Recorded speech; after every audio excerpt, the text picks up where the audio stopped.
आवाज आ रही मेरी? Yes, sir. Yes, sir. Good evening, sir. Good evening everyone. Good evening sir. Good evening. तो हम लोग लास्ट टॉपिक क्या एनालाइज किया था बता सकते हैं?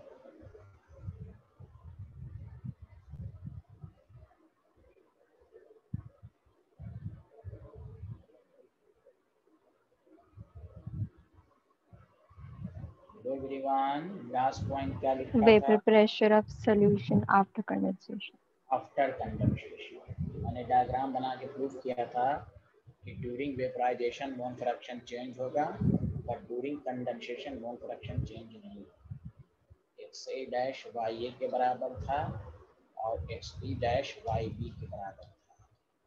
और आफ्टर कंडेंसेशन लिक्विड का वेपर प्रेशर का फॉर्मूला तो ये होगा ये आपका शो। कंडेंसेशन के बाद जो वेपर प्रेशर होगा ये not XA dash plus PB not XB dash. समझना, यही फर्क समझ लीजिए दोनों। एवरीवन,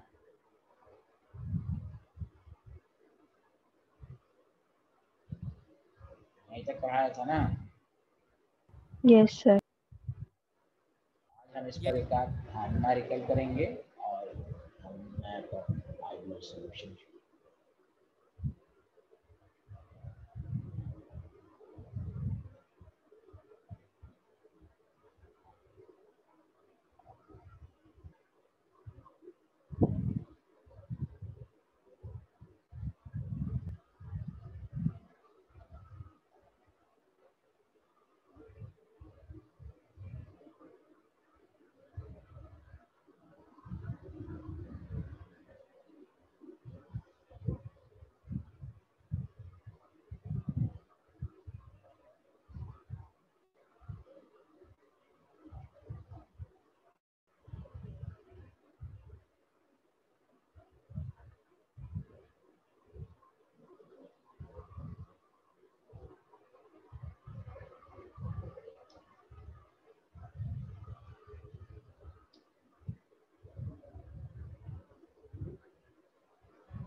लिख लिया सारे लोग? बताइए।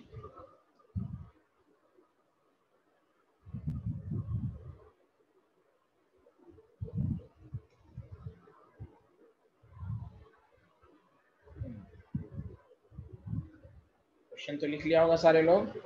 Yes, sir. जैसे कंडेंसेट आया तो हमारे दिमाग में आ गया PA not XA dash and PB not XB dash. XA कैसे निकालते हैं? तो ये YA के बराबर होगा। YA कैसे निकालते हैं? ये not XA by P total कौन? P टोटल यहाँ पर होगा ये not XA plus PB not XB। तो पढ़ चुके हैं वेपर फेज में मोल फ्रैक्शन निकालना। तो ये सारे लोग हैं या ना? अगर यही क्वेश्चन कंपटीशन में आया, ये तो सिर्फ कंपटीशन में ही आएगा, आपको मैं आपको ट्रिक्स दे देता हूँ। XA डैश XB डैश आपका कैलकुलेशन आसान हो। Y और YB के बराबर ये not XA BB not XB। ये नॉट P नीचे इसका P टोटल और नीचे का P टोटल कैंसिल हो जाएगा। ये नॉट कितना है? 100 और XA कितना है? 1/2। पी नॉट कितना है 200, एक्स पी कितना है 1/2, ये कैंसिल। देखिए एक्स ए डैश और एक्स बी डैश ले हो गया 1/2 हुआ, इसको आप डायरेक्ट निकाल सकते हैं। एक्स ए डैश कितना होगा 1/3 और एक्स बी डैश कितना होगा 2/3। इससे आप कैलकुलेशन से इसलिए बच जाएंगे कि आपको फिर पी टोटल निकालना पड़ेगा, फिर इसके नीचे रखना पड़ेगा। उससे अच्छा आप रेशियो ले लीजिए, फिर रेशियो को ऐसे सॉल्व करिए। बताइए सही कहा, सबको समझ में आया? Hello everyone. Yes sir. Yes, sir. वो बोल ही नहीं रहे हैं, आ रहा है ना समझ में? हमने पी टोटल मुझे निकालने की जरूरत नहीं पड़ी। क्यों नहीं पड़ी? हमने रेशियो ले लिया। रेशियो ले लिया तो पी टोटल निकालने की जरूरत नहीं पड़ी, हमारा कैलकुलेशन थोड़ा बच गया। तो मोल फ्रैक्शन वेपर पे जब भी कहे वाई और वाई भी कहे ना निकालने के लिए, तो आप यही पी टोटल अगर नहीं भी दिया हुआ है आप इसी तरह निकाल, रेशियो निकाल के आप ऐसे कर सकते हैं। बताइए हर्षित, यशवर्धन, समझ में आया? Yes sir. बस अब आप फॉर्मूला में रख लीजिए पी ए नॉट 100 और X A dash 1/3 plus 200 solve कर लीजिए। सर वो हमने बोलिए। हाँ 1/3 कैसे लिखा? हाँ, मैथ के स्टूडेंट हैं आप। यहाँ देखिए एक्स ए 1 है तो 1 ले लीजिए, फिर टोटल जोड़ दीजिए 1 + 2 3, एक्स बी डैश यस के सर, आ सामने गया। 2 है फिर दोनों पर, और आप ऐसे भी देख लीजिएगा तो वही यस आएगा। Sir.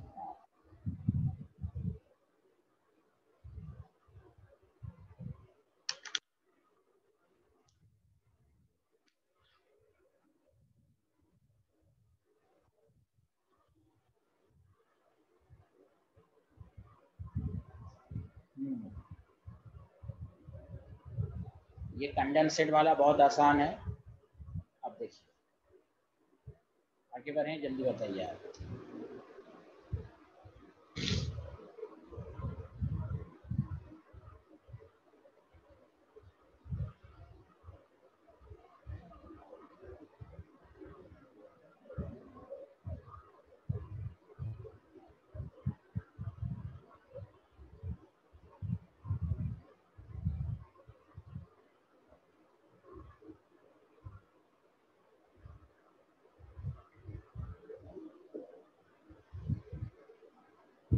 Has everyone completed this slide? Yes sir. Yes sir. दूसरा क्वेश्चन मैं दे रहा हूँ, उसको थोड़ा सा लॉजिक लगा के आप सॉल्व कीजिएगा। इसी पर क्वेश्चन है लेकिन थोड़ा सा सोचने वाला है। देखिए सॉल्यूशन कंटेनिंग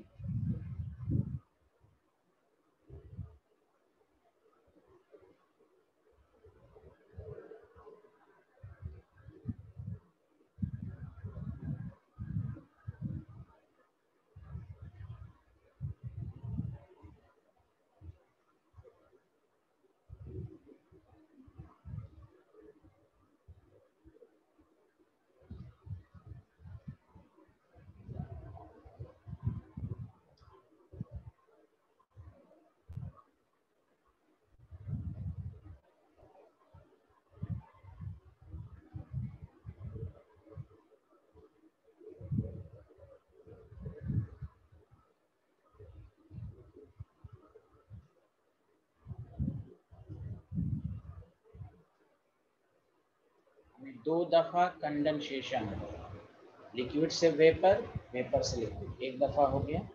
फिर कह रहा है this solution is again vaporised and then condensed 2 दफा। अब कह रहा है calculate the mole fraction of A and B in final solution. मैं खुद समझाऊंगा सारे लोग।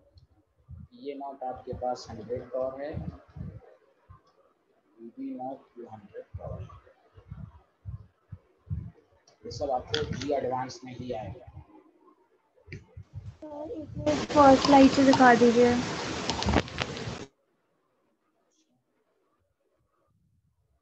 Slide screenshot done sir.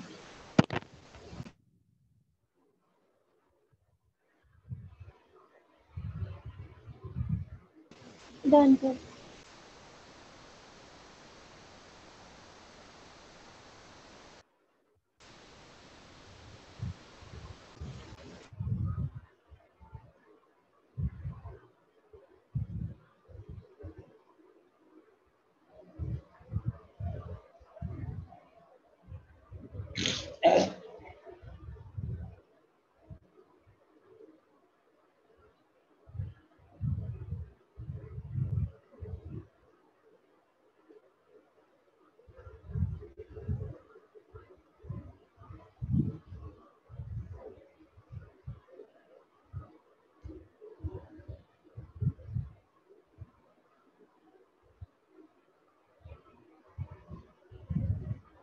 लिया सारे लोग, हाँ या ना? यस सर, लिख लिया। आपको उसको समझना है तो ऐसे समझिए। पहले लिक्विड फेज में मोल फ्रैक्शन XA और XB था। जल्दी बताइए, वेपराइज्ड हुआ, सारे लोग सुने, मैं ऐसे समझाता हूँ। वेपराइज होगा तो क्या होगा?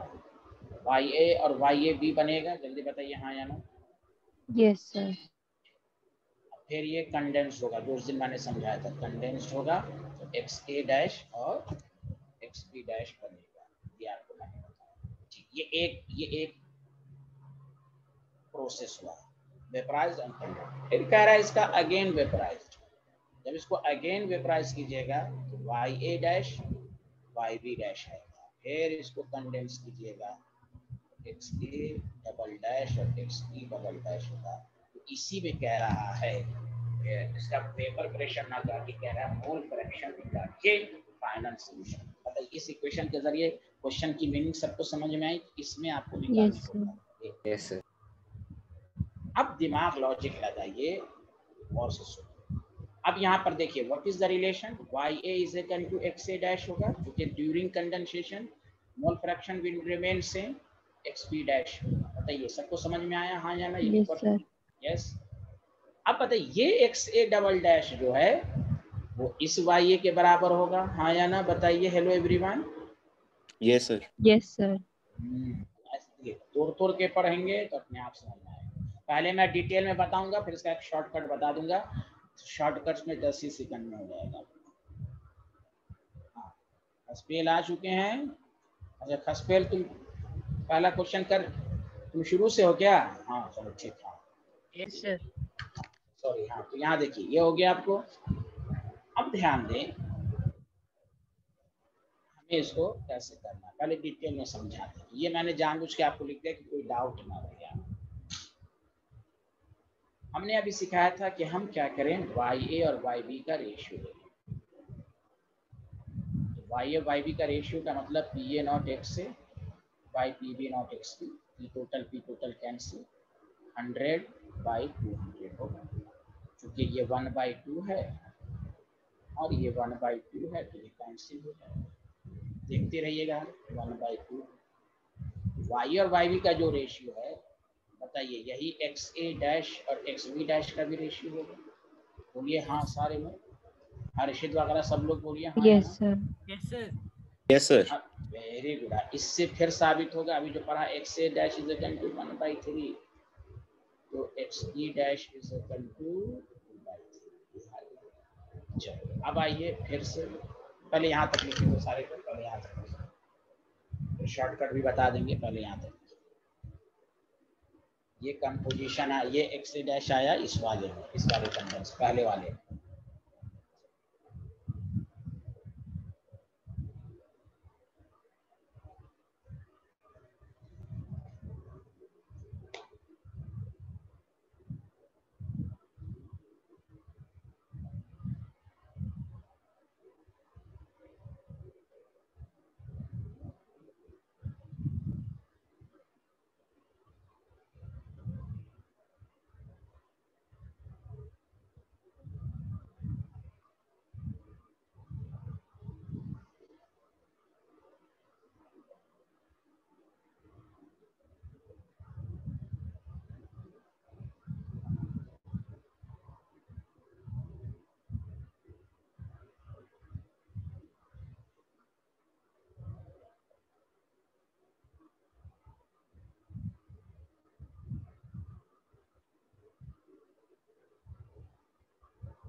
लिख लिया सारे लोग?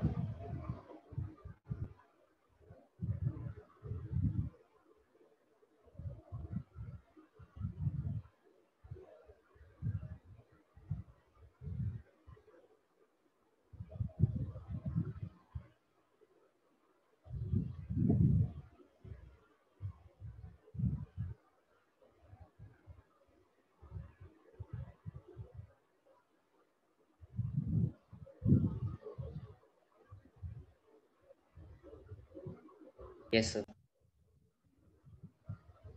अब देखिए, अब हम क्या करें,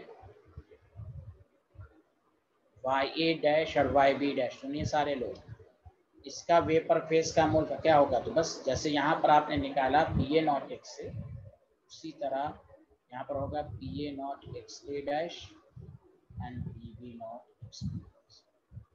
इसका जो मोल फ्रैक्शन वेपर फेज में होगा वो एक्स ए पर ही डिपेंड करेगा। बोलिए हाँ या ना। Yes sir. अब Yes, sir. ये नॉट 100 है, ये 1/3 है, 200 है, ये 2/3, ये आ गया आपको वाई ए डैश, बस ये आ गया तो आपका आंसर आ जाएगा 100/2 एंड 1/2, 3 कैंसिल, 1/4 आ रहा है, तो 1/4 आ रहा है कि नहीं, 1/2 1/2 1/2, यही एक्स ए डबल डैश और एक्स बी डबल डैश का ratio, x A double dash 1/5 और एक्स बी डबल डैश 4/5। सबको समझ में आया?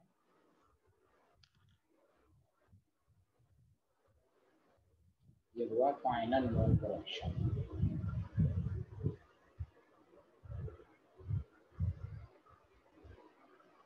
तो बोल ही नहीं रहे, आया समझ में? आ गया सर। आ गया सर। पहले ये वाला लाइन ये तो ये लिख लीजिए।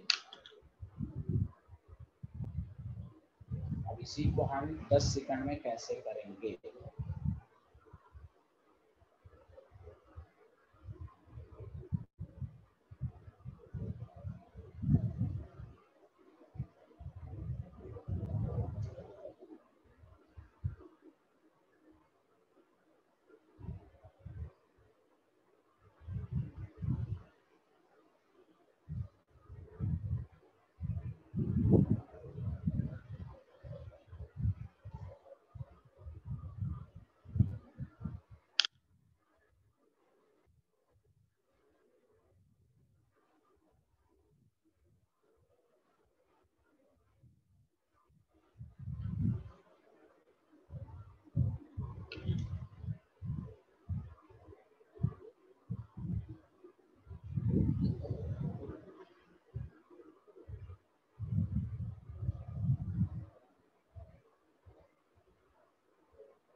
लिख लिया?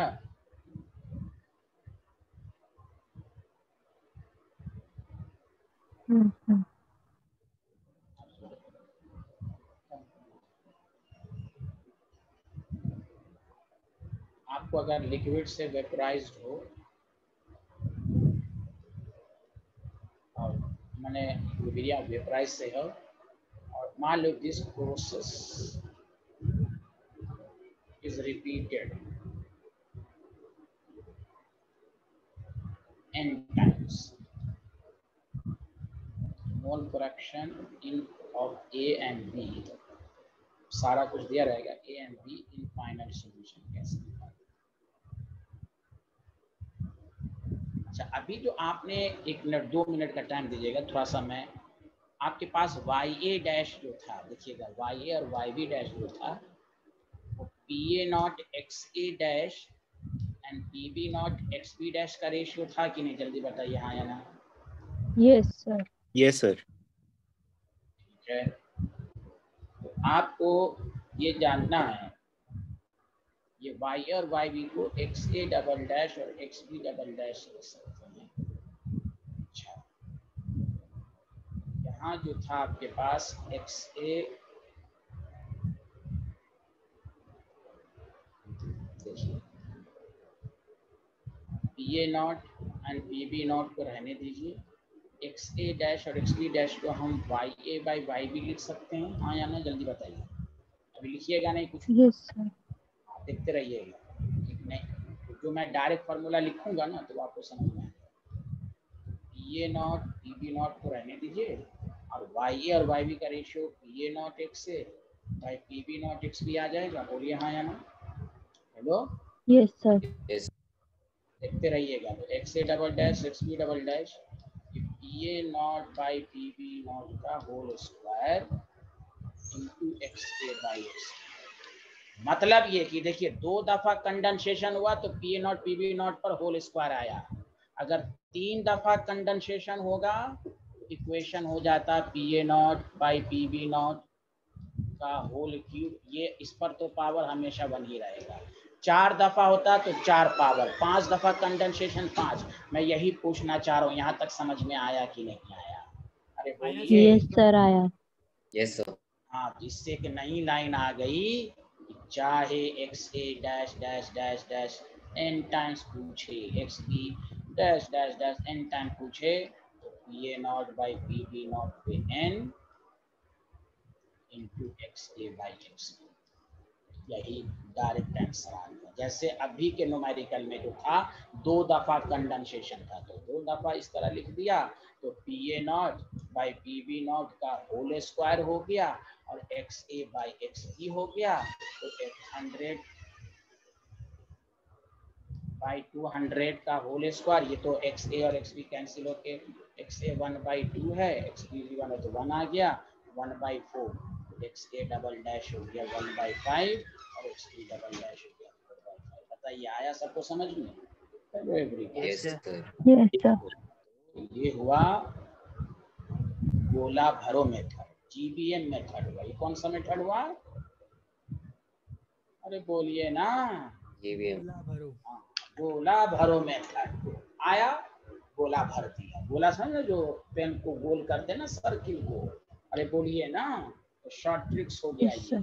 गोला Yes, sir. भरो मेथड। से गोला भर देना, तो इसको आप Sir? याद रख। हाँ बोलिए scientist. Sir mole fraction of A के बाद क्या लिखा है? ये जो है mole fraction of Yes, A sir. And B. अच्छा, A and B in final solution, A Yes. And B in final solution. जब भी इस तरह का क्वेश्चन रहे, या vapour pressure after second condensation भी कहेगा, तो आपको एक्स ए डबल डैश निकालना ही पड़ेगा। उसके लिए भी ये हो गया। मोल फ्रैक्शन क्या है, तो ये भी उसके लिए भी ये हो गया। अच्छा, अब एक नई चीज, पहले इसको लिख लीजिए, तो एक नई चीज आपको बताएंगे। नई चीज का न्यूमेरिकल के जरिए। हाँ, थोड़ा सा अच्छा क्वेश्चन, एक लास्ट क्वेश्चन ये हो गया। अब इसमें मैं 4-5 पार्ट्स दूंगा, बहुत ही मिसलेनियस क्वेश्चन रहेगा, आसान भी रहेगा, उसमें एक आध दो अच्छे क्वेश्चन। ये इस क्वेश्चन का आंसर लिख लीजिए, जो अभी शॉर्टकट ये वाला जो दिया था उसी का ये शॉर्टकट।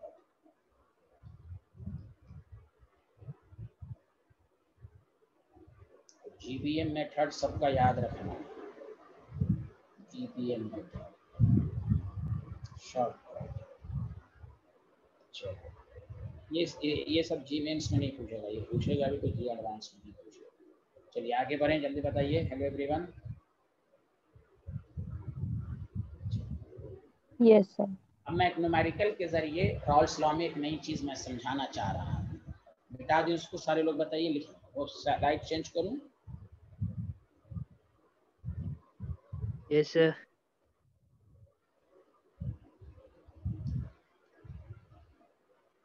क्वेश्चन लास्ट क्वेश्चन है, फिर आइडियल सॉल्यूशन शुरू करें। A solution containing 1 mole of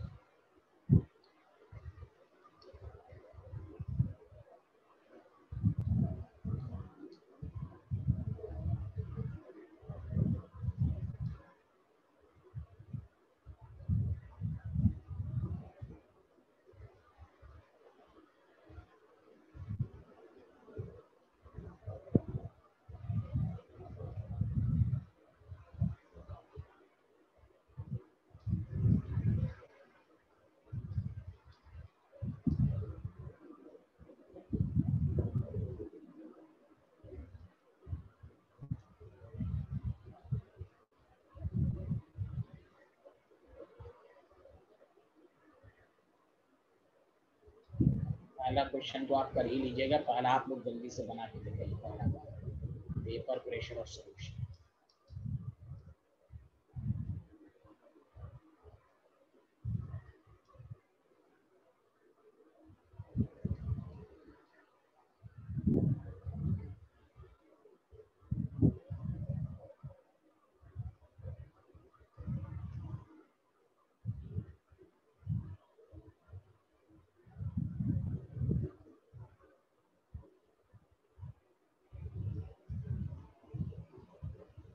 पहला तो सब लोग बना लीजिए।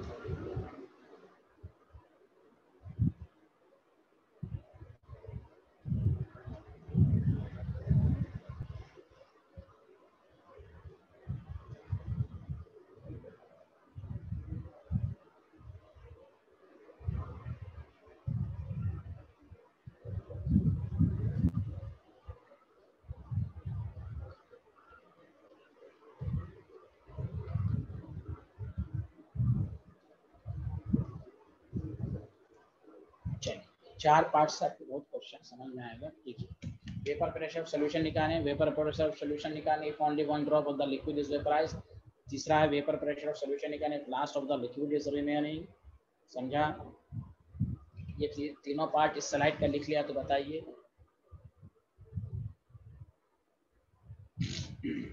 सर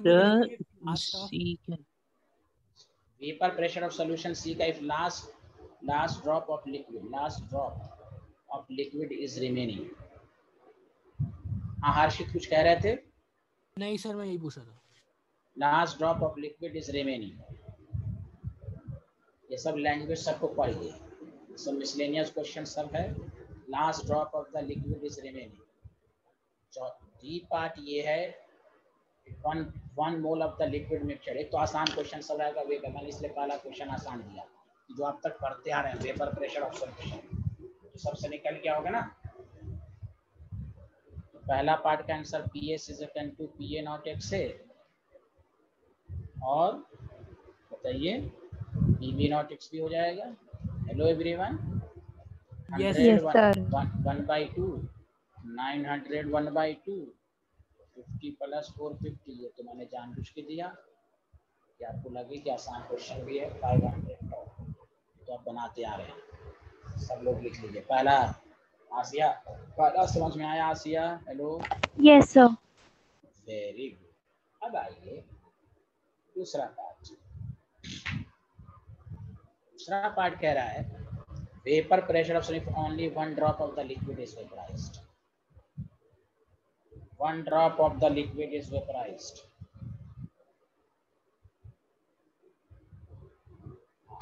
इसका क्या मतलब हुआ, जल्दी बताइए।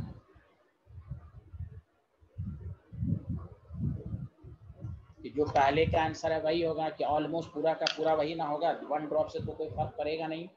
अरे बोलिए हाँ या ना? Yes sir. Yes sir. हाँ, तो बी का भी जो आंसर होगा PS वही होगा 500 वॉट।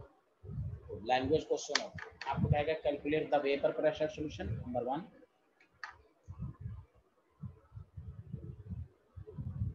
समझा कि आपके पास लिक्विड था, वेपराइज हुआ। अब कह रहा है कि if one drop of the liquid is vaporised, तो ऑलमोस्ट तमाम लिक्विड वेपराइज्ड ही है। समझा कि नहीं? लिक्विड ही फॉर्म में है, तो इसीलिए आपको हाँ यस 500 वॉट ही होगा। चलो बी पार्ट में किसी को डाउट है? Sir one drop of, sir मतलब एक और ड्रॉप वेपराइज हो गई तब क्या होगा ना? नहीं, only one drop of liquid is वेपराइज्ड।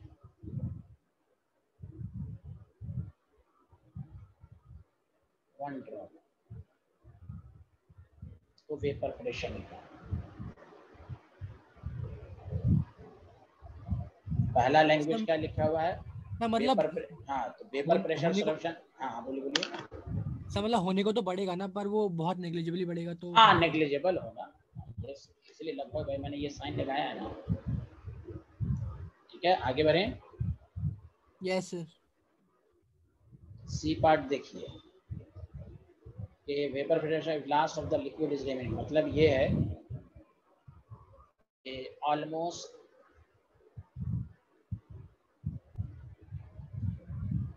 ऐसा वेपराइज हुआ कि वेपराइज का लास्ट ड्रॉप बचा गया। इसका मतलब ऑलमोस्ट तमाम लिक्विड वेपराइज्ड हो गया कि नहीं? जल्दी बताइए। हाँ Yes, sir. तो जब अब गौर से सुनिए, अच्छे से सुनिए, जब ऑलमोस्ट तमाम लिक्विड वेपराइज हो गया, केमिस्ट्री ने क्या कहा? During vaporisation mole fraction will change. लेकिन यहाँ पर YA भी हाफ होगा और YB भी हाफ होगा। मोल फ्रैक्शन इन वेपर, क्योंकि तमाम लिक्विड वेपराइज जब हो गया only last drop of the liquid remaining का मतलब हुआ कि ऑलमोस्ट तमाम लिक्विड वेपराइज हो गया, तो वेपर फेज में मोल फ्रैक्शन भी सेम रहेगा कि नहीं, जल्दी बताइए। Yes sir. बोलिए। जबकि mole fraction in vapour phase बराबर नहीं होता, मैं लिखवा चुका हूँ xv not is equal to yv, लेकिन यहाँ पर कह रहा है last drop of the liquid is remaining, it means almost तमाम लिक्विड वेपराइज्ड हो गया। तो जब वेपराइज हो गया तो YA और YB भी 1/2 होगा कि नहीं, XA और XB के बराबर होगा। ये लाइन सबको समझ में आया, तभी मैं आगे बढ़ूंगा। बोलिए हर्षित, Yes, sir. मानस, जोशी, आसिया, सबको समझ में आया ये? Yes, sir. हमारा मेन मकसद है ये जो लास्ट ड्रॉप लिक्विड है इसमें XA और नया XB निकालना, वेपर प्रेशर, नया XA और XB निकालना, ये हमें निकालना है मकसद। तो देखिए YA और YB इज इक्वल टू हो जाएगा PA not XA by PB not XB process, नया XA निकालना। तो Y और YB कितना हो जाएगा 1, PA नॉट कितना 100, ये कितना है 900, XA और XB आपको मालूम नहीं है, XA और XB इस तरह निकाल लीजिए तो कितना हो जाएगा जल्दी बताइए। XA और XB इज इक्वल टू हो जाएगा 900,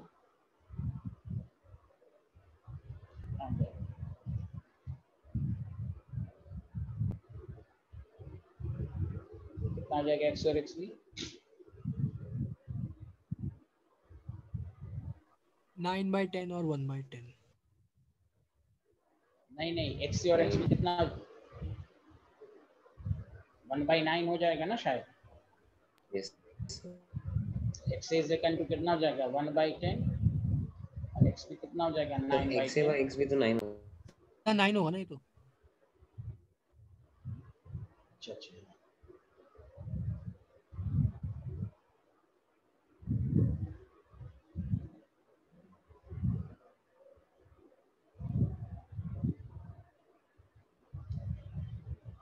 XA और XB इज इक्वल टू 9, तो XA इज इक्वल टू 9/10 और XB इज इक्वल टू 1/10, ठीक है।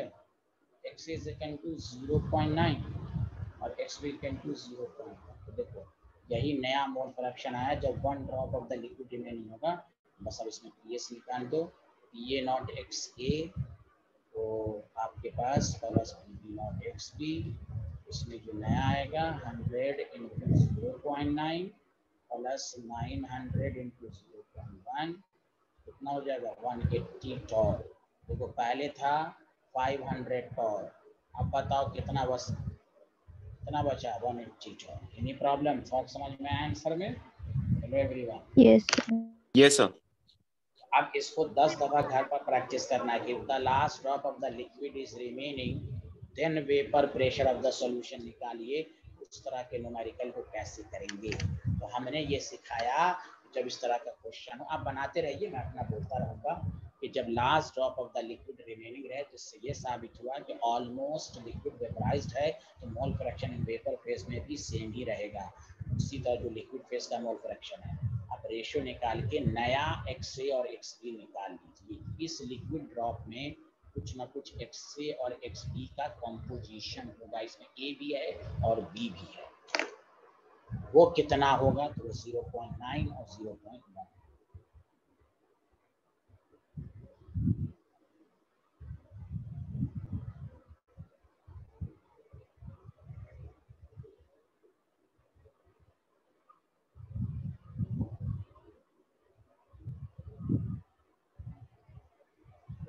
एक दफा घर पर सुन के आपको एक दफा और प्रैक्टिस कीजिएगा कि कभी आप इस तरह का क्वेश्चन रहे और कंफ्यूज ना हो।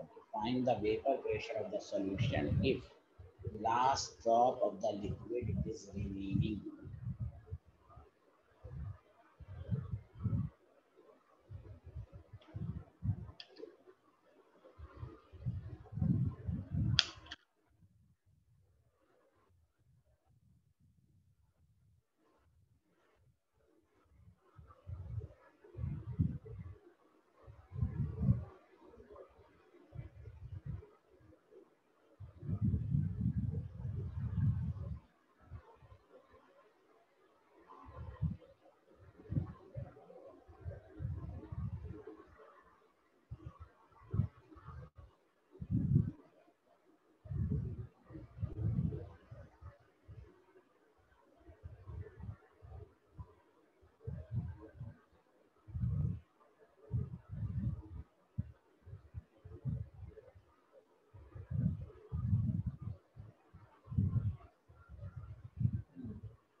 ये सारे लोग Yes, sir. देखिए लास्ट वाला पार्ट को समझिए। लास्ट वाला पार्ट मैं डिटेल में बताऊंगा, फिर मैं शॉर्टकट बताऊंगा। पहले और मैं आपको समझाऊंगा प्रोसेस।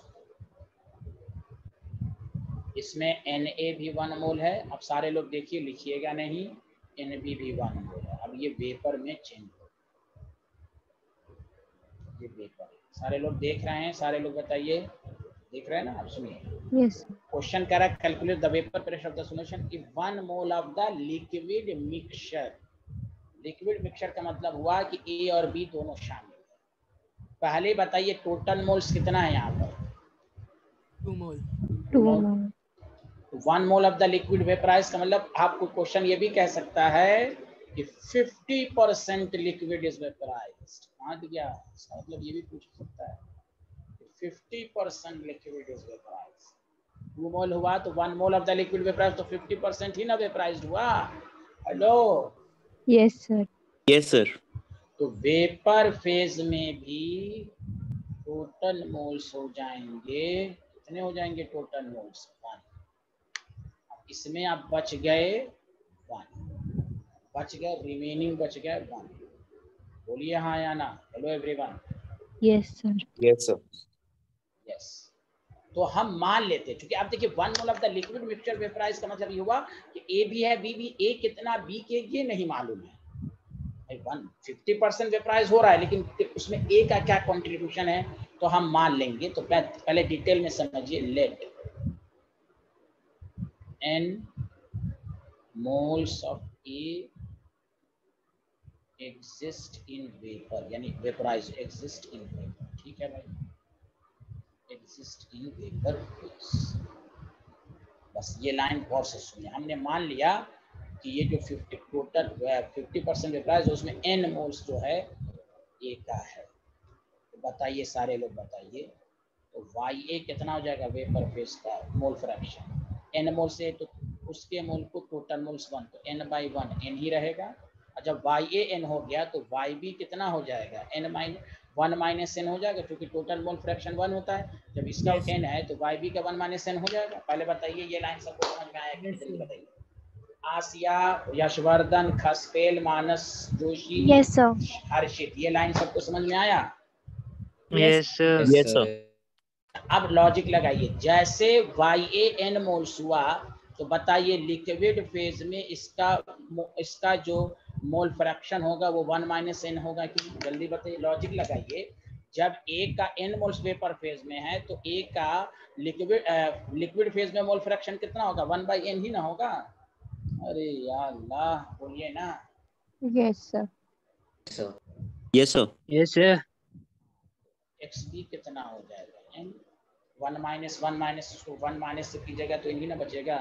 1 - 1 - n हुआ कि?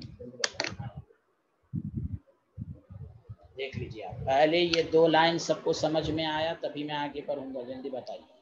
Yes, sir. n moles of A exist in vapor phase, the mole fraction of A in vapor phase उसके मोल को टोटल मोल से जब ये निकल गया जो। उसी तरह अगर आपको x से अभी लिक्विड फेज का नहीं समझ में आया तो लॉजिक लगाइए। जब A मोल x का n मोल A का वेपर फेज में जा रहा है तो लिक्विड फेज में कितना बचेगा? 1/n, उसको टोटल मोल से डिवाइड कर दीजिए तो मोल फ्रैक्शन 1/n हो जाएगा, इसका n रहेगा। चलिए आगे बढ़े, जल्दी बताइए सारे। अब आप कुछ नहीं कीजिए, YA और YB का रेशियो ले लीजिए। गौर से सुनिए, YA और YB का रेशियो, तो PA नॉट x से एंड PB नॉट x। तो YA कितना है? n है। YB कितना है? 1 - n है। ये 100 है, ये 900 है। XA कितना है? 1 - n है। ये कितना है? n है। हमें n निकाल लेना है। तो बताइए हम यहाँ से लिख सकते हैं n/1 - n का whole square is equal to 100/900। n/1 - n is equal to 1/3। 3n1 - n is equal to 4n/1, n is equal to 0.25। तो बस हमें वेपर मोल फ्रैक्शन क्या वेपर प्रेशर ही तो कहा है। बताओ XA कितना हो जाएगा? 1 - n लिखा हुआ है तो 1 - 0.25 तो 0.75 हो जाएगा। एक्स की कितना दिया हुआ है n, तो 0.25, तो P S is equal to P A naught 100 x A 0.75, P B naught 900 into 0.25, solve कर लेंगे 75 प्लस ये कितना हो जाएगा 25 नामा 225 कितना हो जाएगा 300। देखिए 50% लिक्विड वेपराइज होगा तो वेपर प्रेशर 300 पर आएगा। डेढ़ अंडरस्टैंड जल्दी बताओ। Yes, sir. देखिए आपको ये लाइन समझना है, रेशियो लेना है, इन निकाल लेना, बाकी आपको समझदार है। बताइए आप किसी को डाउट है तो बोलिए 50% वेपर प्राइस। अच्छा समझ में आया? बताइए ना, कोई रिस्पॉन्स तो दीजिए सब लोग। Hello Yes, sir. आया समझ। स्वस्ति के अलावा बोलिए ना, बाकी लोग चुप क्यों है? किसी को आवाज नहीं आ रही है? Yes sir. आ गया सर। सुनो अच्छे से, 300 पर आया। अब सुनो जीबीएम मेथड मैं सिखा देता हूँ। कौन सा मेथड? जीबीएम। ये नोट कर, हाँ जीबीएम मेथड याद कर लो। कहीं पर भी न्यूमेरिकल में ये रूल सिर्फ 50% के लिए, 50% के अलावा अगर होगा तो यही लॉन्ग मेथड अप्लाई करना पड़ेगा। अगर 50% लिक्विड इज वेपराइज्ड, उसका शॉर्ट इज वेपराइज्ड, शॉर्टकट याद रखो, जीबीएम मेथड याद रखो, पी टोटल 10, ये फॉर्मूला याद रखो, ये नॉट इनटू। देखो 10 सेकंड भी नहीं लगेगा। तो कुछ न्यूमेरिकल में ये नॉट 100 इंटू 900, दिस इज आसान, दिस इज आसान। बताओ 10 सेकंड लगा। अरे बोलो बोलो बोलो, जीबीएम मेथड समझ में आया कि नहीं? अरे यार Yes, sir. आया। आ गया सर। ये मेथड सिर्फ किसके लिए, ये शॉर्टकट सिर्फ किसके लिए है? 50%. 50% 50%। मान लो अगर ए का मोल 2 मोल दिया हुआ है, बी का मोल 3 मोल दिया, 5 को आपको कह दिया कि 2.5 मोल 2.5 मोल लिक्विड इज वेपराइज्ड, तो समझ जाना उसमें भी यही लगेगा। सुने सारे लोग? Hello everyone. यस, तो ये है जीबीएम Yes, मेथड। sir. हाँ ये सब शॉर्ट ट्रिक सब याद रखिए। राउल्स लॉ में बहुत अच्छी अच्छी चीज मैंने आपको बताई है। चलिए यहाँ से लिखना शुरू। अब आइए आइडियल सॉल्यूशन, इसको लिख लीजिए। अब अभी और न्यूमेरिकल है लेकिन आइडियल के बाद फिर कराएंगे, क्योंकि न्यूमेरिकल कराते कराते अब थक जाएंगे। तो आइडियल में भी राउल्स लॉ ही का फॉर्मूला लगता है, इसलिए कुछ अच्छी बातें अच्छे न्यूमेरिकल्स आइडियल में भी।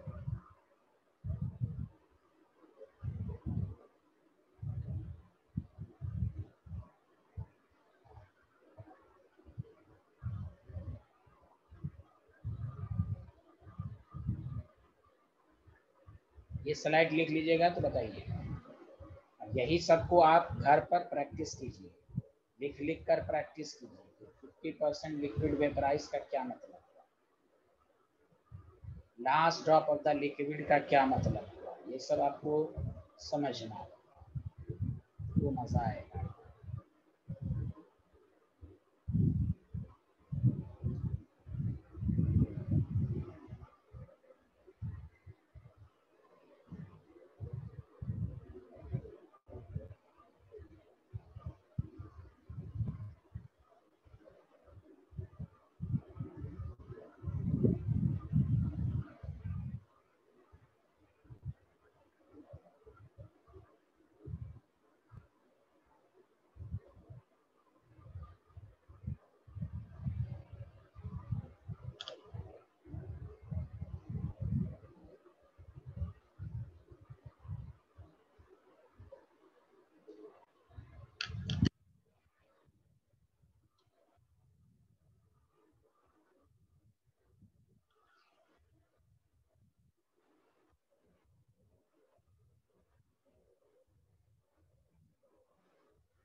अरे कोई बोल ही नहीं रहा, लिख लिए तुम लोग, रेस्पॉन्स Yes, नहीं sir. दे रहे हो। लिख लिया मजा सर। नहीं आ- मजा नहीं आ रहा है क्या? रिस्पॉन्स भी नहीं देते, जल्दी करो। Done, sir. बस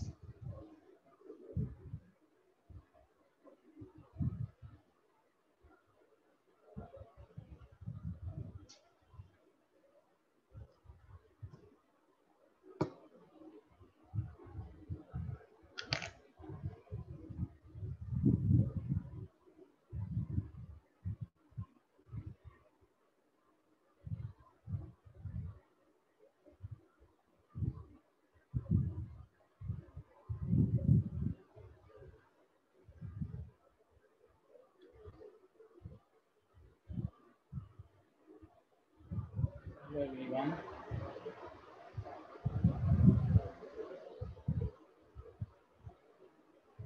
Done, sir. Done, sir. Done. चलिए ये GVM मेथड लिखिए, गोला भरो मेथड लिखिए।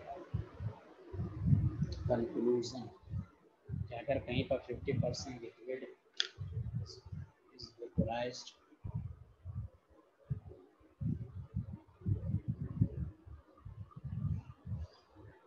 मिक्सचर लिख लीजिएगा,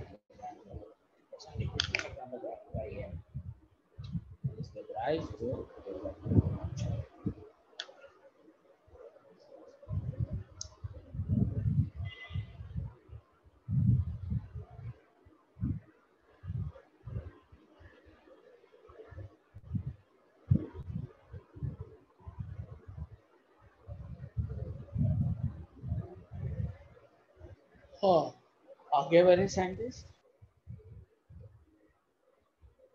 Yes, sir. टॉपिक डालिए आइडियल सॉल्यूशन, ऐसे टॉपिक डालिए types of liquid solution. Liquid and liquid जो होता है ना, दो तरह का इसको कहते हैं आइडियल सॉल्यूशन, कहते हैं नॉर्मल।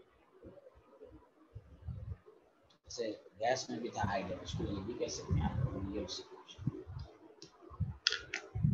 जनरली जो सॉल्यूशन होती है वो रियल ही होती है, कोई भी सॉल्यूशन 100% आइडियल नहीं होती। जैसे गैस भी आपने पढ़ा था कि all existing gas are real, but ideal gas की क्या कैरेक्टरिस्टिक्स होती है, उसी तरह आइडियल सॉल्यूशन की क्या कैरेक्टरिस्टिक्स होती है, ये आप जानने की कोशिश करें।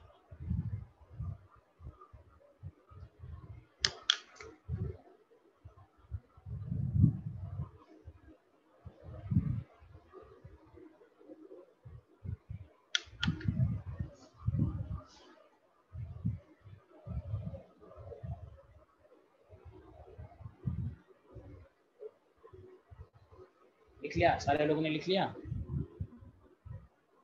Yes, sir. अब आइए आइडियल सॉल्यूशन। देखिए थ्योरी को अच्छे से समझिए, इसकी थ्योरी।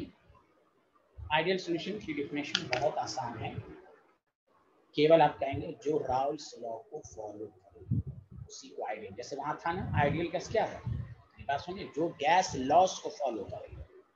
तो गैस लॉस कौन था? Boyle's law, Charles law, Gay Lussac law वगैरह वगैरह। आइडियल सॉल्यूशन के लिए यहाँ जो लिक्विड सॉल्यूशन का जो लॉ है वो है राउल्स लॉ। इसीलिए मैंने कुछ न्यूमेरिकल जानबूझ के नहीं कराया कि आइडियल सॉल्यूशन के भी न्यूमेरिकल में वही फॉर्मूला लगेगा जो राउल्स लॉ का लगेगा। Calculate the vapour pressure of ideal solution, PS is equal to P0x plus P0x। तो मेरी बात गौर से सुनिए अच्छे से। तो आइडियल सॉल्यूशन क्या हुआ? सारे लोग मिलके बोले जो राउल्स लॉ को, जल्दी बताइए, जो राउल्स लॉ को फॉलो करे। Very good. अब आइए थोड़ा अच्छे डेफिनेशन। जैसे हमने स्टेट्स ऑफ मैटर में इस बात पर जोर दिया था कि what is the ideal gas, तो वहां लिखा है, तो मैं इसीलिए रिलेट करके पढ़ा रहा हूं कि आपको समझ में और अच्छे से आए। The gas which follows the gas laws strictly at all temperature and strictly,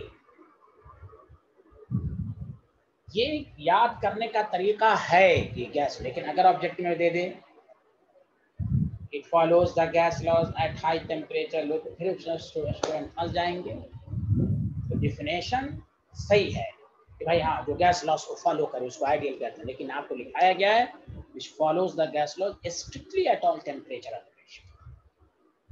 real भी आइडियल को फॉलो करता है, कंडीशन है वहां। इसीलिए जब 12th बोर्ड में क्वेश्चन आए what is the ideal solution, तब कहिए the solution which follows the Raoult's law over entire range of concern। इसकी मीनिंग हम 10 मिनट के बाद बताएंगे, तो ये लाइन लिखना जरूरी है, ओवर इंटायर रेंज। इसी पर ऑप्शन बेस्ड क्वेश्चन बना देगा, it follows the Raoult's law only at high concentration, only at low concentration, entire range of concentration. ये सब आपको कंफ्यूज करेगा। समझने के लिए आप कह सकते हैं विच फॉलोज द राउल्स लॉ, लेकिन लिखने वाली डिफिनेशन है या क्वेश्चन बेस्ड डिफिनेशन, आपको कंसेप्चुअल डिफिनेशन को याद रखनी है, which follows the Raoult's law over entire range of concentration। इसका मतलब क्या वो हम बताएंगे, थोड़ा सा पेशेंस रखना है, बहुत सारी चीज उसी वक्त नहीं समझाई जा सकती, थोड़ी देर के बाद आएगा। पहले बात आई, मेरी बात सबको समझ में कैसे लिखना है, बोलिए हाँ या ना। Yes, sir. अरे स्वस्ति को Yes, अलावा yes. किसी को नहीं समझ में आ रहा है क्या? The solution which obeys the Raoult's law, क्या यहीं तक लिखेंगे और कुछ लिखेंगे, जल्दी बताइए। और भी लिखें। हाँ, over entire range of concentration, ये बातें हुई, सुन लें कंसन। मैं इस बात पर इसलिए जोर देता हूँ कि आप जल्दी में लिख दीजिएगा, सर नंबर नहीं मिला। Concentration is called ideal solution, is called ideal solution. The solution which obeys the Raoult's law over entire range of concentration is called ideal solution. इसलिए PS is equal to PA naught XA plus PB naught XA। ये भी होगा, यानी individual component भी follow करेगा, समझा? इसलिए इसमें फार्मूला वही लगेगा जो राउल्ट्स लॉ कहलाता है। बताइए, समझ में आया? Hello everyone. Yes, sir. आ गया सर। अब आइए इसके बारे में, अब छोटी छोटी बातें अब हम लोग जानते हैं, इसको अब एलोबरेट करना है, इसको एक्सपैंड करना है। यशवर्धन बिष्ट समझ में आ गया? Yes sir. अब देखिए, सब लोगों ने लिख लिया? आसिया या हर्षित, सब लोगों ने लिख लिया?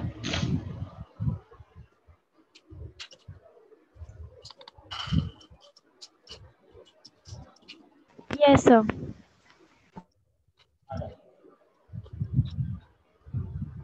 नीचे remarks.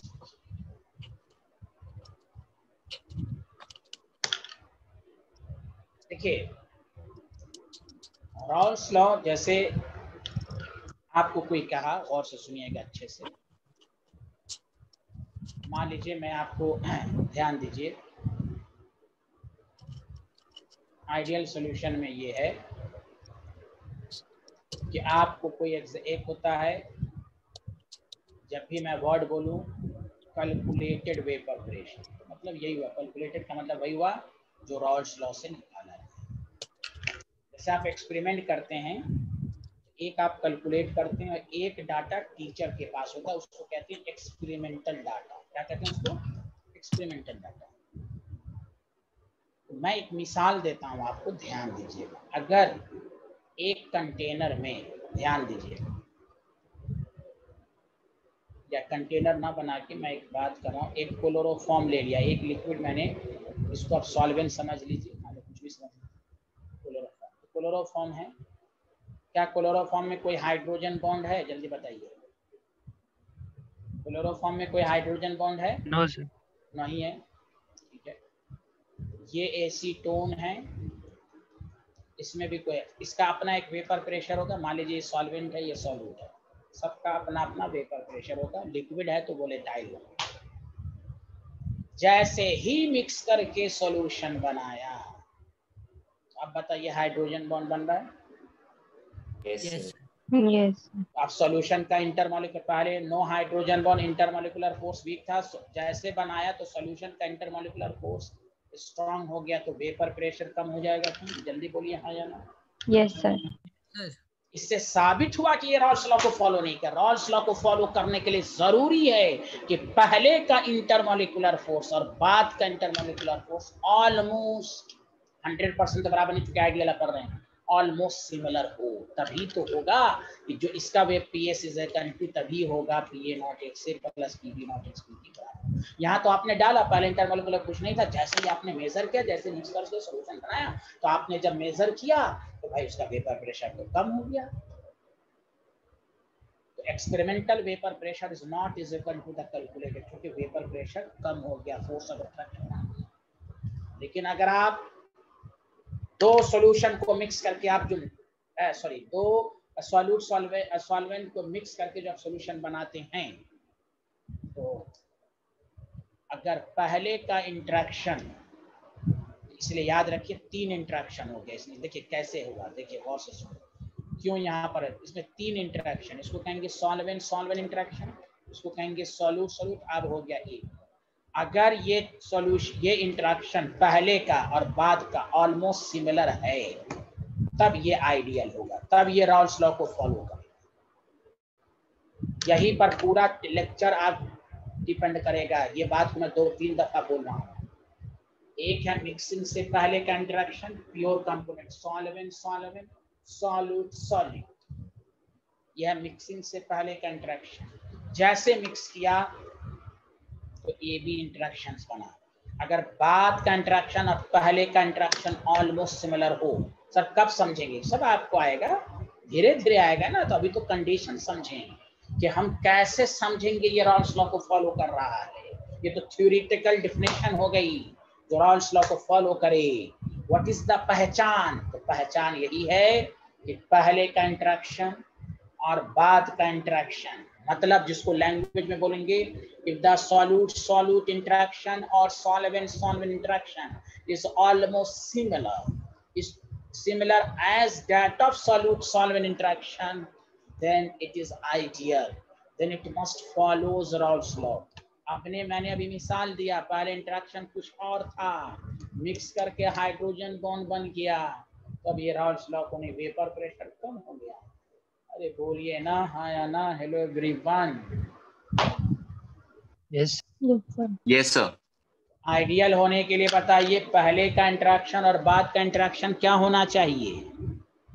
Similar. Similar. Almost similar. हाँ, 100% इक्वल नहीं हो सकता, 100% आइडियल। अब माइंड में लेके चलिए, फिजिक्स भी यही कहती है, रिजिड बॉडी, एंगुलर एक्सेलरेशन 0, कोई या जिसका फोर्स मान लगाएं तो कुछ शेप वगैरह, तो 100% रिजिड नहीं हो सकता। लेकिन अप्रोचेस टू चेयर को हम रिजिड मान लेते हैं, ये सबको रीजन मान के चलते हैं। उसी तरह फिजिक्स केमिस्ट्री में भी हम ये ऑलमोस्ट सिमिलर का वर्ड है। पहला पॉइंट रिमार्क्स में लिखिए, और यही है की लाइन, यही है की लाइन, ब्रेकिंग न्यूज है यही। In ideal solution solute solute and solvent solvent, ये before mixing contraction is almost similar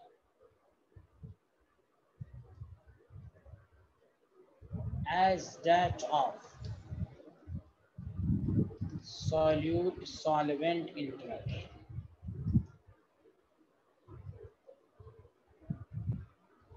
is called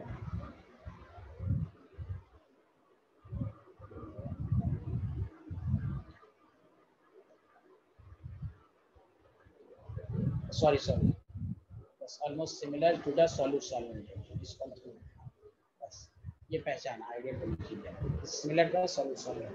clear है सारे लोग? हाँ या ना जल्दी बताइए।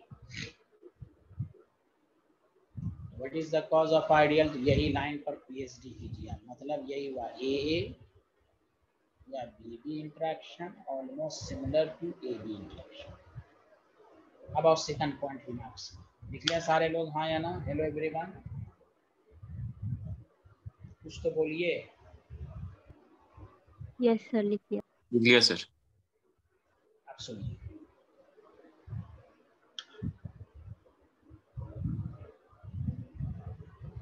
कि डायलूट सॉल्यूशन आइडियल का सबसे, कोई क्या आइडियल सॉल्यूशन का एग्जांपल दो, आपको कुछ भी याद नहीं है अगर, मेरी बात गौर से सुनिएगा। अच्छा, मैं इसको थोड़ा सा डिटेल में बताऊंगा, ध्यान दीजिए। मैं लिखवाऊंगा बाद में सर कि हम कैसे समझेंगे इंटरेक्शन सिमिलर है। उसे एकदम सिमिलर, एकदम शॉर्ट ट्रिक्स याद रखिए आप। सॉल्यूट और सॉल्वेंट जो है, मेरी बात सुनिए, दोनों का chemical nature same. Chemical nature का मतलब समझिए कि फंक्शनल ग्रुप सेम। अगर एक अल्कोहल है तो दूसरा भी अल्कोहल, लेकिन एक कार्बन का डिफरेंस हो, बस एक से ज्यादा का नहीं। केमिकल नेचर से almost similar shape and size, same polarity. दोबारा बोलना हो, कि सर कैसे ऑलमोस्ट सिमिलर कैसे हो सकता है, कुछ ना कुछ। तो कहिए सिमिलर होने के लिए जरूरी है कि सॉल्यूट एंड सॉल्वेंट का केमिकल नेचर सेम। अगर एक अल्कोहल है मेथेनॉल तो दूसरा भी अल्कोहल एथेनॉल। आइडियल देखिए, हाइड्रोजन बॉन्ड मिक्स करने के बाद भी हाइड्रोजन बॉन्ड। अरे बोलिए ना, हेलो। Yes sir. हाँ, अरे एक कार्बन का अगर कोई कहेगा सर ज्यादा कार्बन, तो फिर वंडरवाल फोर्स में ज्यादा का डिफरेंस हो जाएगा, बिकॉज केमिस्ट्री सेज कि जितना मॉलिक्यूलर वेट बढ़ेगा तो वंडरवाल फोर्स भी बढ़ेगा। एक कार्बन का डिफरेंस, तो इसलिए तो बहुत बोला गया ऑलमोस्ट, कोई रट्टुमन नहीं। अगर एक अल्केन तो दूसरा भी अल्केन, एन हेप्टेन तो एन हेक्सेन, और एन लेना है। देखिए आप कहते हैं ना, लोग कहते हैं ना हमको नहीं समझ में आया, हेप्टेन और ऑक्टेन बोलना सही नहीं है। क्यों? हेप्टेन में बहुत सारे आइसोमर्स हो सकते हैं, आइसोहेप्टेन, न्यूहेप्टेन, फलाना चिलाना ठिकाना हो सकता है ना। तो आपको एन हेप्टेन स्ट्रेट चेन का मुकाबला स्ट्रेट चेन से होना चाहिए। Did you understand? इसलिए वर्ड है n heptane and n octane, हल्के में नहीं लेना है। हेप्टेन और ऑक्टेन नहीं लिख देना, खच 0 बटा सन्नाटा मिलेगा आपको। एन हेप्टेन तो एन ऑक्टेन, दोनों में नॉर्मल। स्ट्रेट चेन का मुकाबला, अब स्ट्रेट चेन का मुकाबला आइसो से कराइएगा। आइसो में ब्रांचिंग आ गई, वंडरवाल फोर्स चेंज हो गया। Did you understand? Yes sir. Yes sir. हाँ, पहली कंडीशन, एक हैलो अल्केन तो दूसरा hello alkane, hello alkane hydrogen CH3Cl, तो अगर कार्बन सेम डालोगे तो एक हाइड्रोजन का डिफरेंस दो Br। अगर तुम कहोगे सर नहीं हमें कार्बन का डिफरेंस, तो हाइड्रोजन को सेम रखो, कार्बन को बढ़ाओ, दोनों आइडियल। है दोनों आइडियल। अरे बोलिए ना। Yes sir. Chemical nature same. Benzene ले रहे हैं तो दूसरा टॉलीन लीजिए, एक कार्बन का डिफरेंस। आपको कहेगा मिथाइल बेंजीन लेने, क्यों लेगा रे, क्यों लेगो बिहारी? क्या भाई कार्बन बढ़ेगा तो वंडरवाल फोर्स बढ़ जाता है। तो बेंजीन टॉलीन दोनों की केमिकल नेचर सेम, दोनों इलेक्ट्रोफिलिक सब्स्टिट्यूशन शो करेगा। याद है ना ऑर्थो पैरा डायरेक्टिंग? अरे बोलो यार, कुछ तो बोलो। Yes sir. यस। हाँ, तो फिर से बोलो कि पहले का इंटरेक्शन बाद का इंटरेक्शन ऑलमोस्ट सिमिलर होने के लिए जरूरी है कि सॉल्यूट सॉल्वेंट का केमिकल नेचर सेम हो, सिमिलर शेप एंड साइज हो, same polarity, almost same polarity. तो केमिकल नेचर सेम का मतलब हुआ फंक्शनल ग्रुप सेम। अल्डिहाइड है तो दूसरा अल्डिहाइड लीजिए, कीटोन है तो दूसरा कीटोन लीजिए। हाँ, इनऑर्गेनिक में आइए, अगर आप CCl4 लीजिए तो कार्बन के जस्ट वाला लीजिए। और आप जानते हैं ये भी sp3 हाइब्रिडाइड, ये भी sp3, ये भी टेट्राहाइड्रल, ये भी टेट्राहाइड्रल, इसका भी डायपोलमेंट 0, इसका भी डायपोलमेंट 0।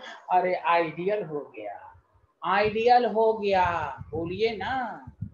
Yes yes sir. Yes sir. Sir. अच्छा, मैं अब आपको समझाता हूँ क्यों बुक लिखा इंटायर रेंज, अब आपको समझ में आएगा। और से सुनिए, आइडियल के मेरी बात एकदम कुछ भी नहीं, तब मैं सबसे अच्छे से लिख पाऊंगा। गौर से सुनिए, दोबारा सुनिए। कोई भी क्या आइडियल क्या है, जो रॉल्स लॉ को फॉलो करे, over entire range of concentration. कोई क्या आइडियल की, आइडियल होने के लिए क्या कंडीशन है, रॉल्स लॉ को क्यों फॉलो करेगा, उसके लिए जरूरी है पहले कंट्रैक्शन बाद कंट्रैक्शन ऑलमोस्ट सिमिलर हो। कोई क्या ये कैसे समझेंगे, देखिए सॉल्यूट सॉल्वेंट का केमिकल नेचर सेम हो, सिमिलर शेप साइज हो, सिमिलर पोलैरिटी हो। कि सर कैसे सिमिलर केमिकल नेचर, एक अल्कोहल तो दूसरा अल्कोहल, एक अल्केन तो दूसरा अल्केन, एक हेलो अल्केन तो दूसरा हेलो अल्केन, एक एल्डिहाइड तो दूसरा एल्डिहाइड, एक इनऑर्गेनिक तो जस्ट बार बार है, लेकिन सब में एक कार्बन का डिफरेंस। बोलो हाँ या ना? अरे बोलो बोलो बोलो बोलो भाई, सबको समझ में आया? Yes, yes sir. ध्यान दो, मेथेनॉल और एथेनॉल, बताओ ये आइडियल है या नहीं है? जल्दी बोलो। Yes sir. यस है जोर से सर। बोलो ना, सब लोग मिलके बोलो ना यार, सब लोग मिलके बोलो ना, है ना? आइडियल है सर। हाँ, ये आसिया क्यों नहीं बोल रही है, बैठी क्यों ही है दीवार? यस सर, आइडियल है। हाँ तो फिर बोला कीजिए, हैं रिस्पॉन्स दीजिए तो और अच्छे से मैं पढ़ाता हूँ। रिस्पॉन्स नहीं दिया खराब पढ़ा देता हूँ मैं, सरकारी यहाँ चला देता हूँ मैं, मोदी की तरह। हाँ यहाँ देखें, हाँ और से सुने भाई, मेथेनॉल एथेनॉल आइडियल है। अब कोई पूछे बताओ ये आइडियल किस कंसंट्रेशन पर है, तो ये इंटायर चाहे कोई भी, दोनों जब सिमिलर, तो सुनो अच्छे से, जब सॉल्यूट सॉल्वेंट का केमिकल नेचर सेम हो तो इंटायर रेंज के लिए आइडियल होगा। बोलो, सबको समझ में आया? Hello yes everyone. सर। हाँ, यस सर। लेकिन इन तमाम एग्जाम्पल के अलावा अगर कोई कहे HCl और वाटर आइडियल है, कहिए नहीं, केमिकल नेचर अलग है, लेकिन ये भी आइडियल हो सकता है अगर इसमें ये वर्ड लगा दे, डाइल्यूट। है कोई आइडियल का कोई भी एग्जाम्पल आपको रटा हुआ नहीं है, ना याद है मेथनॉल, तो dilute, every dilute solution are ideal. Dilute word क्यों लगाया यहाँ पर, इंटायर रेंज क्यों नहीं लगाया, तो ट्रिक्स याद रखो, जब सॉल्यूट सॉल्वेंट का नेचर अलग अलग हो,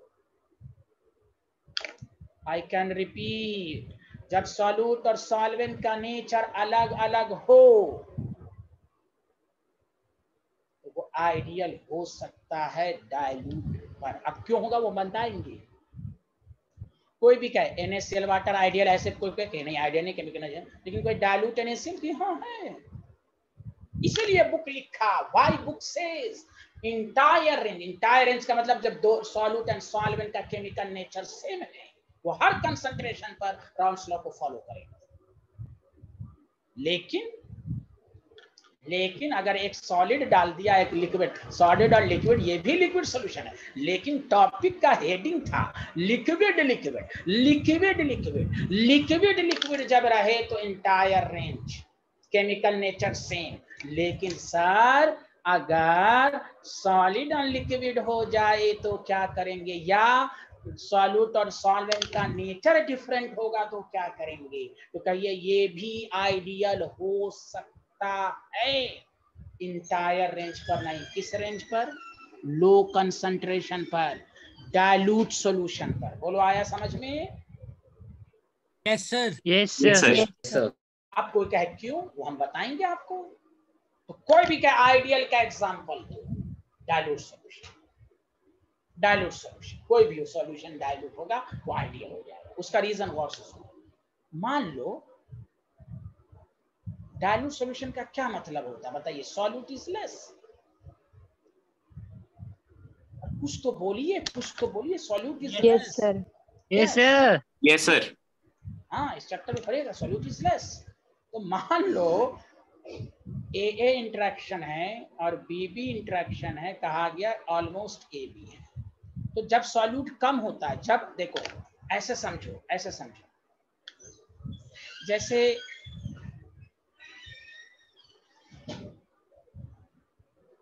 मैरिज हॉल में गए हो, कभी कभी शादी में गए हो तुम लोग मैरिज हॉल में? Yes sir. Yes, sir. Yes, sir. हाँ, देखो मैं बहुत अच्छा मिसाल देता हूँ, क्योंकि मैरिज हॉल में देखो कि जो अच्छा पकवान पकता है ना, वहाँ पर भीड़ बहुत, और लोग मैरिज हॉल में इतना लगता है कि पहली दफा खा रहे हैं, अच्छी चीज पर लोग भूख बढ़ते हैं, समझे, भीड़ होती है, कंसंट्रेशन, बहुत ज्यादा भीड़। गौर से सुनो, मान लो फ्राई का कोई आइटम है, अगर तुम मीट खाते हो तो बुरा नहीं मानना, फ्राई का कोई आइटम है, अब लोग एक दूसरे पर धक्का लगा रहे थे, फिर कोई ऐसे ले रहा है, कोई ऐसे लेगा, तो कंसंट्रेशन है तो आइडियल नहीं होगा। लेकिन वहीं पर अगर कहे लाइन बाय लाइन आइए, आदमी को कम कर दिया जाए, तो क्या धक्का लगेगा? No, क्या sir. धक्का लगेगा? नहीं लगेगा सर। No, sir. वही No, है sir. डाइल्यूट, डाइल्यूट, डाइल्यूट में सॉल्यूट इज लेस, इतना कम है कि इसको नेग्लेक्ट कर दिया गया, तो बी को नेग्लेक्ट करेंगे तो ये ऑलमोस्ट ए, पहले का बाद का इंटरेक्शन ऑलमोस्ट सिमिलर हो जाएगा। जब सॉल्यूट ज्यादा होता है ना, उस दिन भी बताया था मैंने हेनरीज लॉ में, जब सॉल्यूट ज्यादा होता है ना तो एसोसिएशन डिसोसिएशन होने लगता है, लड़ाई होने लगती है, धक्का होने लगता है। तो पहले का इंटरेक्शन और बाद का इंटरेक्शन सेम हो ही नहीं सकता। इफ देयर इज अ भीड़, if there is a concentration, solution solute more, वो कभी आइडियल नहीं हो सकता, क्योंकि जब धक्का लगेगा तो फिर डिपेंड करेगा कि मोटा आदमी धक्का दे रहा है कि पतला धक्का दे रहा है, कोई ज्यादा दे रहा है कि कोई कम दे रहा है, इसीलिए वो आइडियल नहीं हो सकता। अब कम कर दीजिए भीड़ को, जैसे लॉकडाउन में निशान लगा देते हैं कम करने, भीड़ लगाने के लिए, नो धक्का, आइडियल, पहले और बाद का इंटरेक्शन ऑलमोस्ट सिमिलर। बोलिए ना भाई, आप लोग कुछ बोल ही नहीं रहे। Yes, sir. Yes, sir. Yes sir. तो हाँ, तो बुक जो लिखता है, दोबारा एक दफा रिपीट करके अब मैं लिखाना शुरू करूंगा। बुक जो लिखता है the solution which obeys the rules of her entire range, तो इंटायर रेंज किसके लिए लिखता है? जब सॉल्यूट एंड सॉल्वेंट का केमिकल नेचर सेम हो। अगर एक अल्कोहल तो दूसरा भी अल्कोहल, एक अल्कोहल एक एल्डिहाइड तो दूसरा भी एल्डिहाइड। लेकिन अगर केमिकल नेचर अगर अलग अलग और सॉलिड एंड लिक्विड है तो याद कर लीजिए ये भी आइडियल हो सकता है सिर्फ डाइल्यूट पर लो कंसंट्रेशन पर, because dilute solution behaves as ideally because in dilute solution solute is less, so the solute and solvent interaction is negligible, इतना negligible कि पहले और बाद का interaction almost similar रहेगा। बोलो आया सबको समझ में, हाँ या ना? Yes, sir. चलिए अब मैं पॉइंट लिखाना शुरू करूं, सबको अच्छे से आया कि नहीं इंटायर रेंज का मतलब? Yes, sir. Yes, sir. आ गया sir.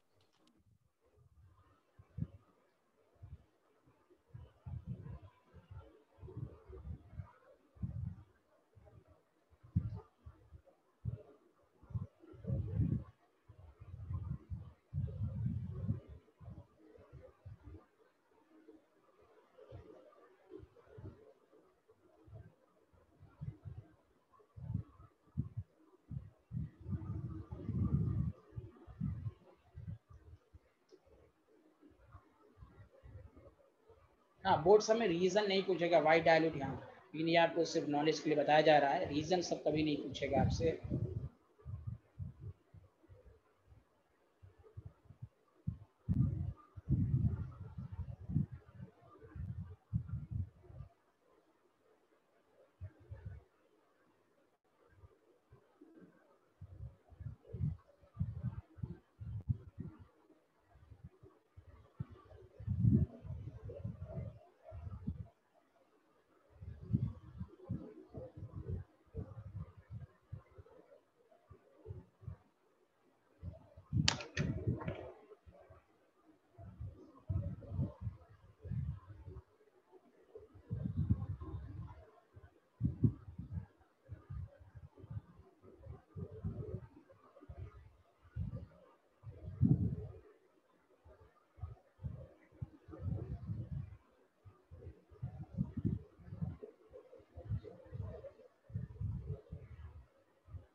Done, sir. Dilute solution behaves as an ideal solution between dilute solution among the solution, so the interaction between solute and solvent is negligible। negligible का मतलब ये हुआ कि पहले और बाद का इंटरेक्शन से। चलिए तो आगे बढ़ें, तो अब आप देखिए ये दो रिमार्क्स था, अब लिखिए characteristics of ideal solution.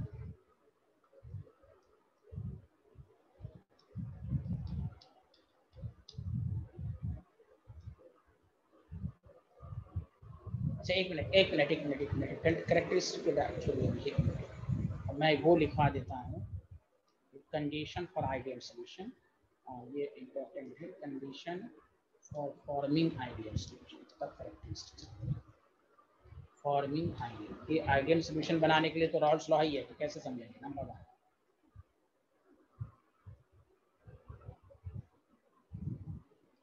The chemical nature, सबसे पहला यही इंपॉर्टेंट है, the chemical nature solute and solvent are same। Chemical nature का मतलब अपने लैंग्वेज में लिख लो, फंक्शनल ग्रुप सेम होना चाहिए, समझा? बाकी सब उसका दूसरी है, both should have, both का मतलब solute and solvent similar। Sir आपने वो आर सॉल्वेंट लिख दिया। हैं? सर आर सॉल्वेंट लिख दिया आपने। हाँ all same, very good, similar shape and size, both should have similar polarity। 100% dipole में कहीं पर 0 भी हो सकता है, कहीं पर नहीं भी हो सकता है, लेकिन पोलैरिटी का भी ज़्यादा डिफरेंस नहीं बना, डायपोल ज़्यादा है। तीन कंडीशन सब याद रखिए, केमिकल नेचर सेम हो, लिख लीजिए केमिकल नेचर का मतलब सेम फंक्शन, ये लिख लीजिए वरना भूल जाइए। एक अल्कोहल तो दूसरा अल्कोहल, एक एल्कीन तो दूसरा एल्कीन।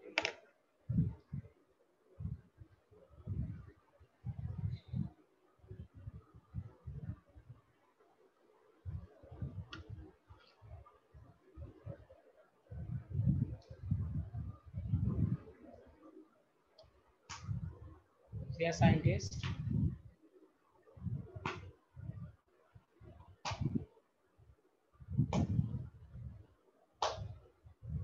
बोलिए ना, लिख लिया? Yes, sir. Yes, sir. जैसे एग्जाम्पल में पहला एग्जाम्पल डाइल्यूट सॉल्यूशन। मतलब डाइल्यूट सॉल्यूशन कब बोलोगे? जब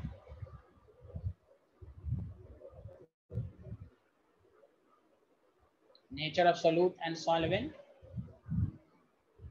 इज सेम की डिफरेंट? जल्दी बताओ। अरे chemical nature of solute and solvent same की डिफरेंट? डिफरेंट। वहाँ डाइल्यूट होगी। पहला एग्जाम्पल डाइल्यूट, जैसे फॉर एग्जाम्पल कोई कहे HCl एंड वाटर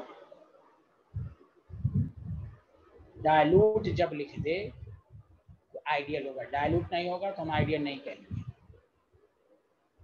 दूसरा है आपको CH3OH, दूसरा अल्कोहल ले लीजिए, N-हेप्टेन,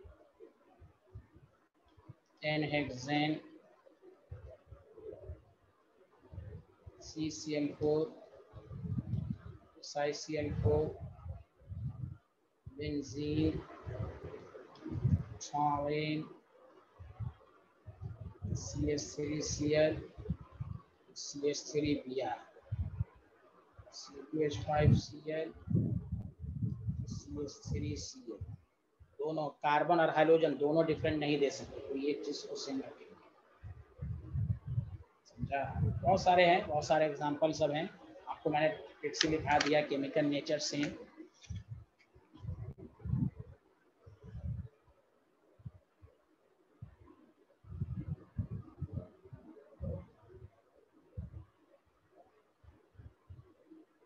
अच्छा बताइए, 2 से लेकर 7 तक ये किस कंसंट्रेशन पर आइडियल है? बताइए। All Dilute. हाँ Entire range. हाँ, डाइल्यूट कौन बोला? स्वस्ति आप बोली? Sorry, sir, वो गलती से बोल भाई दी। सॉरी है अल्लाह, भाई सॉरी, इतना मैं पढ़ाता हूँ फिर भी अल्लाह रहम करे आप पर भाई। Oh No, my sir, वो God। गलत हाँ चलिए, थी। हाँ वो निकल गया, कोई बात नहीं, वो भी मेरा स्टाइल है, कोई बात नहीं, आप सीरियस नहीं लीजिए। हाँ ऐसे ही मैं बोलता रहता हूँ। मेरी बात का बुरा तो नहीं लगता भाई? मेरा पढ़ाने का स्टाइल तो बुरा नहीं लगता ना No, आपको? sir. No sir. हाँ हाँ हाँ, थोड़ा मैं आसानी की वजह से बोल देता हूँ, बुरा उरा नहीं मानिएगा। हाँ तो ये आपका हुआ आइडियल सॉल्यूशन।